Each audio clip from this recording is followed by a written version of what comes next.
ఒక మేల్ బాడీలో అత్యంత ముఖ్యమైన సెల్స్ ఏంటో తెలుసా? స్పర్మ్స్. అలాంటి స్పర్మ్స్ని మనం వేస్ట్ చేస్తే మన బాడీలోని ఒక విలువైన ఎనర్జీని వేస్ట్ చేసినట్టు. దురదృష్టవశాత్తు ఈ కాలంలో ఇది మరీ ఎక్కువగా జరుగుతుంది. రీసెంట్ డేటా ప్రకారం 95% యూత్ తమ స్పర్మ్స్ని 5 నిమిషాల సెల్ఫ్ సాటిస్ఫాక్షన్ కోసం హస్తప్రయోగం చేసి వేస్ట్ చేస్తున్నారు. కానీ ఇలా చేయడం వల్ల మన శరీరం పైన, మెంటల్ హెల్త్ పైన చాలా సివియర్ ఇంపాక్ట్ ఉంటుంది. మన ఫాలోవర్స్లో దాదాపు 80% యూతే ఉన్నారు.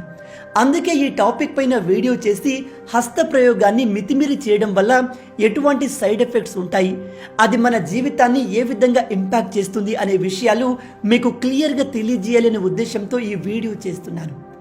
నిజం చెప్తున్నాను గైస్, మీరు ఒక 5 నిమిషాలు మీకు నచ్చిన అమ్మాయిని లేదా హీరోయిన్ని మైండ్లో ఇమాజిన్ చేసుకొని చేసే ఈ హస్తప్రయోగం కారణంగా మీ భవిష్యత్తు అంధకారంలోకి నెట్టబడుతుంది. అది ఎలా, ఏంటి అనే విషయాల్ని మనం ఈ వీడియోలో డీటెయిల్గా తెలుసుకుందాం.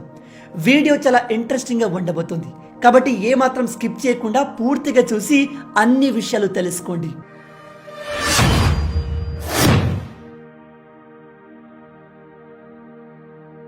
ముందుగా మనం మన శరీరంలోని ఈ స్పర్మ్ సెల్స్ ఎంత ముఖ్యమైనవో తెలుసుకుందాం. ఈ స్పర్మ్లోని ప్రతి ఒక్క డ్రాప్లో ఒక బేబీకి జన్మనిచ్చే పవర్ ఉంటుంది. అంతేకాదు ఇందులో మన బాడీని స్ట్రాంగ్ అండ్ మస్కులర్ చేసే ప్రతి ఎలిమెంట్ ఉంటుంది. అలాగే మన బాడీలో ఈ స్పర్మ్స్ అంత ఈజీగా తయారు కావు, దానికి ఒక పెద్ద ప్రాసెస్ ఉంటుంది. అందుకే దీన్ని మన శరీరంలోని అతి ముఖ్యమైన సెల్గా చెప్తారు. ఈ స్పర్మ్స్ ఎంత పవర్ఫుల్లో తెలుసుకోవాలంటే మీకు 4 ఎగ్జాంపుల్స్ చెప్తాను. అందులో నెంబర్ 1 మొహమ్మద్ అలీ. ఇతను 3 సార్లు వరల్డ్ బాక్సింగ్ ఛాంపియన్గా గెలిచాడు. ఇతను ఫైట్ చేసేటప్పుడు మనం ఇతని పైన బెట్ వేస్తే ఖచ్చితంగా డబ్బులు గెలుస్తాం, ఎందుకంటే ఇతను బాక్సింగ్లో ఎప్పుడూ ఓడిపోలేదు. అలా ఎందుకంటే ఇతని దగ్గర ఇతర కంటెస్టెంట్ల కంటే ఎక్కువ ఎనర్జీ ఉంటుంది. దానికి మెయిన్ రీజన్ ఇతనిలో ఉన్న స్పర్మ్ కౌంట్. అదేంటి బ్రో, ఇతను ఫైట్ చేసేది మేల్ కంటెస్టెంట్లతోనే కదా, మరి వాళ్ళలో కూడా స్పర్మ్ ఉంటుంది కదా అంటే ఎస్ ఉంటుంది. కానీ ఈ మహమ్మద్ అలీ ఒక ఇంటర్వ్యూలో చెప్పింది ఏమిటంటే ఇతను సీమన్ రిటెన్షన్ చేస్తాడు. అంటే ఇతను బాక్సింగ్ మ్యాచెస్ ఉన్నప్పుడు లేదా ఏదైనా టోర్నమెంట్ వస్తుంది అన్నప్పుడు దాదాపు 3 నెలల ముందు నుంచే హస్త ప్రయోగానికి, శృంగారానికి దూరంగా ఉంటాడు.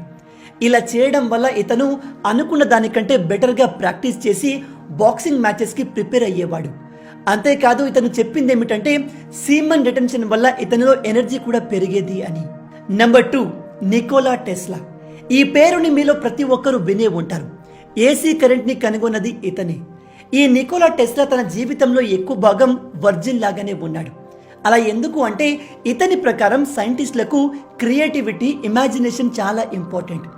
అయితే ఈ క్రియేటివిటీ మనలో పెరగాలి అంటే సీమన్ రిటెన్షన్ చాలా ఇంపార్టెంట్. మన బాడీ నుంచి స్పర్మ్స్ని బయటకు పంపకూడదు అని ఇతను నమ్మేవాడు. Number 3 Steve Jobs. Steve Jobs girlfriend ఒకసారి ఒక న్యూస్ పేపర్కి చెప్పింది ఏమిటంటే శృంగారం చేసే సమయంలో స్టీవ్ జాబ్స్కి క్లైమాక్స్ అంటే ఇష్టం ఉండేది కాదంట. అతను ఆ క్లైమాక్స్ని స్కిప్ చేసేవాడంట. అంటే తన వీర్యాన్ని అక్కడ వేస్ట్ చేసేవాడు కాదు. అలా ఎందుకు అని అడిగితే అతను ఆ పవర్ఫుల్ ఎనర్జీని అక్కడ వేస్ట్ చేయకుండా ఆ ఎనర్జీ మొత్తాన్ని వెల్త్ క్రియేట్ చేయడంలో ఇన్వెస్ట్ చేసేవాడంట. స్టీవ్ జాబ్స్ కూడా ఇలా చేయడం వల్ల క్రియేటివిటీ, ఇమాజినేషన్ పెరుగుతుంది అని చెప్పాడు. Example 4 David Haye. ఈ డేవిడ్ ఒక బాక్సర్. ఇతను cruiserweight and heavyweight boxing champion. ఇతను కూడా తన విన్నింగ్ సీక్రెట్ సీమన్ రిటెన్షన్ అని చెప్పాడు. ఇతను ఒక ఇంటర్వ్యూలో చెప్పింది ఏమిటంటే బాక్సింగ్ మ్యాచ్ జరిగే ముందు 6 వారాల పాటు ఇతను తన స్పర్మ్స్ని వేస్ట్ చేసేవాడు కాదంట. అంటే శృంగారానికి, హస్తప్రయోగానికి దూరంగా ఉండేవాడు. నాలాగా వేరే బాక్సర్స్ కూడా ట్రై చేస్తే బహుశా వాళ్ళు కూడా ఛాంపియన్స్ అయ్యే అవకాశం ఉంది అని కూడా చెప్పాడు. నేను ఇక్కడ మీకు కేవలం 4 ఎగ్జాంపుల్స్ మాత్రమే చెప్పాను, కానీ ఇలా చేసి వందల వేల మంది సక్సెస్ఫుల్గా మారారు. ఈ సీమన్ రిటెన్షన్ కారణంగా చాలా మంది తమ వీర్యాన్ని వేస్ట్ చేయకుండా పెద్ద పెద్ద విజయాలు సాధించారు. అలాంటిది మన జీవితంలోని చిన్న చిన్న లక్ష్యాల్ని మనం సాధించలేమా? ఖచ్చితంగా మనకు ఉన్న ప్రతి లక్ష్యాన్ని మనం ఈ పద్ధతిలో ఈజీగా అచీవ్ చేయగలం. దానికోసం మీరు మీ సెక్సువల్ ఎనర్జీని ఫిజికల్ ఎనర్జీ లాగా మార్చాలి. ఇలా మీరు చేయగలిగితే మీరు అనుకున్న లక్ష్యాలను చాలా త్వరగా సాధించగలరు. దానికోసం మీరు రోజు మెడిటేషన్, యోగా, జిమ్ చేయాలి అని నేను చెప్పట్లేదు. ఆయన అలా చేయడం మనకు కష్టంగా ఉంటుంది. ఇక్కడ మీరు చేయాల్సిందల్లా ఒక 30 రోజుల వరకు మీ వీర్యాన్ని వేస్ట్ చేయకండి, అంటే హస్త ప్రయోగానికి దూరంగా ఉండండి. ఇలా మీరు చేయగలిగితే మీలో కలిగే మార్పులు చూసి మీరే ఆశ్చర్యపోతారు. మీరు 30 రోజుల వరకు ఇలా చేయగలిగితే మీ ఫిజికల్ అపియరెన్స్ చాలా వరకు ఇంప్రూవ్ అవుతుంది. ఈవెన్ సైంటిస్టులు చెప్పేది ఏమిటంటే మీరు స్పర్మ్స్ని వేస్ట్ చేయకపోతే మీ బాడీ మజిల్స్లో మార్పులు వస్తాయి.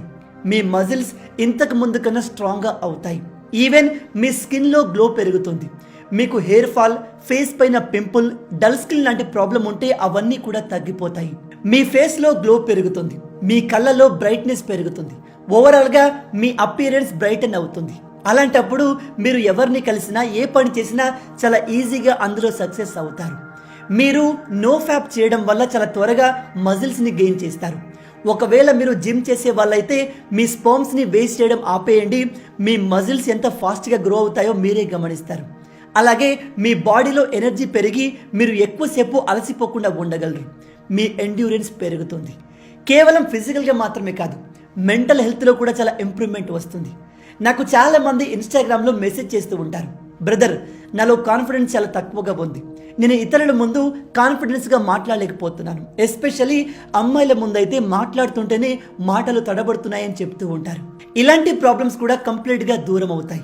ఎందుకంటే సైంటిస్టుల ప్రకారం మీరు నో ఫ్యాప్ చేయడం వల్ల మీలో కాన్ఫిడెన్స్ పెరుగుతుంది. అంతేకాదు కొందరిలో కాన్సన్ట్రేషన్ ప్రాబ్లం ఉంటుంది. వీళ్ళు ఎక్కువసేపు ఒకే విషయం పైన ఫోకస్ చేయలేరు. అండ్ మెమరీ ప్రాబ్లం ఉంటుంది. వీళ్ళు ఎక్కువ విషయాల్ని గుర్తించుకోలేరు. ఇలాంటి వాళ్ళు కూడా హస్త ప్రయోగానికి దూరంగా ఉంటే వాళ్ళలో కాన్సన్ట్రేషన్ పెరిగి మెమరీ పవర్ కూడా పెరుగుతుంది. ఇవి నేను ఊరికే చెప్తున్న విషయాలు కాదు. దీనిపైన అనేక మంది శాస్త్రవేత్తలు రీసెర్చ్ చేసి మరీ చెప్పారు. అలాగే రీసెంట్గా జరిగిన ఒక రీసెర్చ్లో తెలిసింది ఏమిటంటే ఎవరైతే మినిమం 30 డేస్ వరకు తమ వీర్యాన్ని వేస్ట్ చేయకుండా ఉంటారో వాళ్ళలో ఫోకస్ అనేది ఆటోమేటిక్గా పెరుగుతుంది. వాళ్ళు చాలా కామ్గా ఉంటారు. అండ్ వీళ్ళు చాలా కూల్గా సిచ్యువేషన్స్ని హ్యాండిల్ చేసి ఎటువంటి క్రిటికల్ డెసిషన్ అయినా తీసుకోగలరు. అంతేకాదు వీళ్ళలో మేము ఏదైనా చేయగలము అనే కాన్ఫిడెన్స్ పెరుగుతుంది. సీమన్ రిటెన్షన్ వల్ల ఎన్ని ప్రయోజనాలు ఉన్నప్పుడు మనం ఇటువంటి వ్యసనానికి బానిసవడం ఎంతవరకు కరెక్ట్? గైస్, నిజం చెప్తున్నాను, ప్రజెంట్గా మీరు మీ లైఫ్లో ఎన్ని ఇబ్బందులు ఫేస్ చేస్తున్నా, మీరు చేసే పనిని ప్రాపర్గా చేయలేకపోతున్నా, మీలో కాన్ఫిడెన్స్ తక్కువగా ఉన్నా, మీరు తప్పక చేయాల్సిన పని హస్త ప్రయోగానికి దూరంగా ఉండడం. మీరు ఇది చేయగలిగితే ఖచ్చితంగా మీ సిచ్యువేషన్ ప్రజెంట్ కంటే మెరుగవుతుంది. ఈ విషయాన్ని ప్రజెంట్ సైన్స్ మాత్రమే కాదు, మన పురాతన వేదాలు కూడా చెప్తున్నాయి.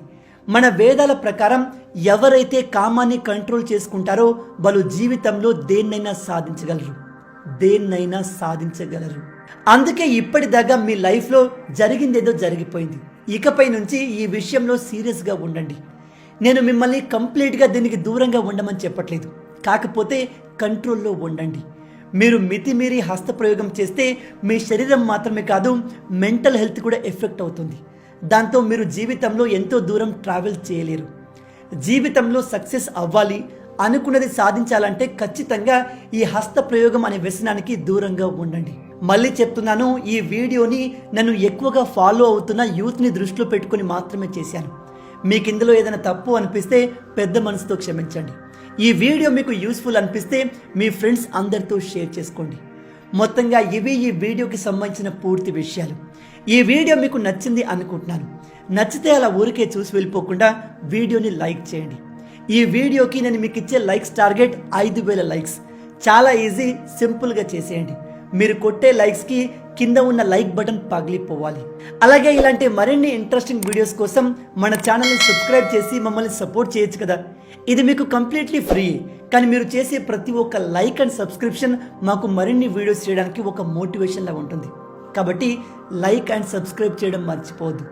రాబోయే వీడియోలో ఇంకో ఇంట్రెస్టింగ్ టాపిక్తో మళ్ళీ కలుద్దాం. అంటిల్ దెన్, జై హింద్.